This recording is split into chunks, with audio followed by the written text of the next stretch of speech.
Nakakainis na tunog pero lato-lato ngayon ang pinakasikat na laro sa Pilipinas. At kahit saan, maririnig mo ito. Kaya today, kasama ko ang Team Horror at kung sino sa kanilang pinakamagaling maglato-lato ay may papremyo. Ganito ang mechanics. Meron tayong level 1 to 3. Kapag nagawa nila ang level 1 sa loob ng 3 seconds ay makakatanggap ng 100 pesos. At sa level 2 naman, pag nagawa nila ng 5 seconds ay makakatanggap sila ng 200 pesos. At sa level 3 naman ay magkakaroon tayo ng laban o bawi. Kapag lumaban siya sa level 3 ay ibabalik niya ang naipanalo niya sa level 1 to 2. Dahil pag nagawa niya ang level 3 sa loob ng 15 seconds ay siyang mananalo ng 500 pesos.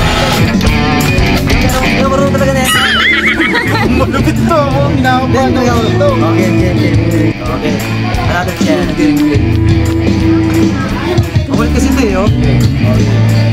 Kahit masakit sa tenga to eh. Kahit saan eh, no? Kahit dito meron eh.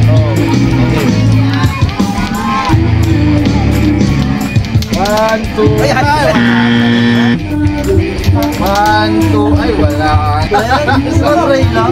Sige, try. Okay, try guys. Sinturon to? Ha? May sinturon. Walang sinturon. Ito lang! Kaya ako na bata. 1, 2. 1, 2. Dos, may sinturon na tipo!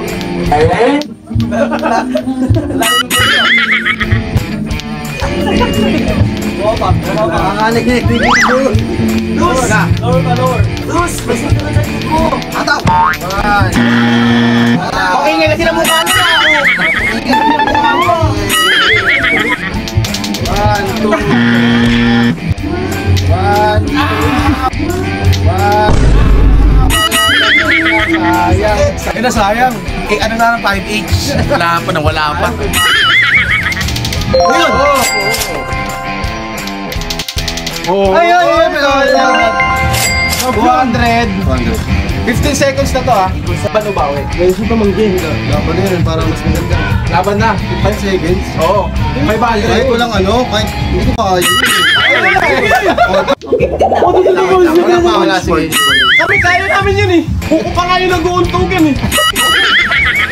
Ang anong hirap, 15 seconds. 5 seconds na lang.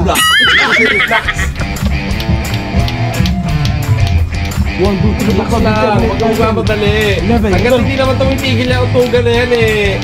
Hindi pa tumatawag ko kayo. Oo, hindi ka patalo dyan. Relax lang. Antayin mo yung... Pintahin mo muna. 1, 2. Hindi! 3 hours. Pero guys, meron pa rin siyang 100 pesos kasi nagawa niya yung level 2. Seryoso? Gagi.